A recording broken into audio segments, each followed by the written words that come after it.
তিন শ্রেণীর ব্যক্তির বিরুদ্ধে আল্লাহ বলেন আমি নিজেই কিয়ামতের দিন মামলা দায়ের করব।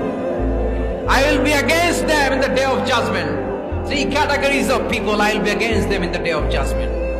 তিন শ্রেণীর লোক কিয়ামতের দিন তারা ছাড় পাবে না। আল্লাহ বলেন আমি নিজেই তাদের বিরুদ্ধে মামলা দায়ের করব। এর মধ্যে এক শ্রেণীর লোক হচ্ছে রাজুলুন ইস্তাআজারা আজিরান ফাস্তাউফা মিনহু ওয়া লাম ইউতি আজরা। একজন শ্রমিক ভাড়া করে তার কাছ থেকে কাজ নিয়েছে কিন্তু তার পারিশ্রমিক আদায় করে নাই। এরকম আছে না নাই? দাপট দেখায় ইউনিভার্সিটির ক্যান্টিন গুলোতে। ইউনিভার্সিটির ক্যান্টিনে যে খায় মাগার বিল দেয় না, এরকম টাকায় দাসরা নাই। চায়ের দোকানে চা খায় আগে পরে দিমু, বিল দেয় না, আছে না নাই? দোকানে যে পণ্য কিনে বিল দেয় না, পরে দিমু, আছে না নাই? কিয়ামতের দিন আল্লাহ তোর এই মাস্তানি ছুটাবে, চিল্লা এখন ঠিক কিনা?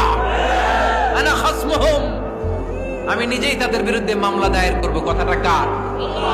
এজন্য বিশ্বনবী বললেন খবরদার, মেহনতি মানুষ, খেটে খাওয়া মানুষ, এদের দোয়া কবুল হয়ে যায়।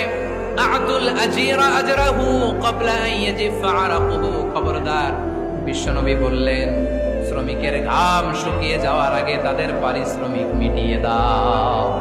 বিশ্বনবীর বিখ্যাত হাদিস, আতুল আজিরা আজরাহু ক্বাবলা আন ইয়াজিফা আরাকুহু। শ্রমিকের ঘাম মাটিতে লাগার আগে, শুকিয়ে যাওয়ার আগে তাদের পারিশ্রমিক মিটিয়ে দাও।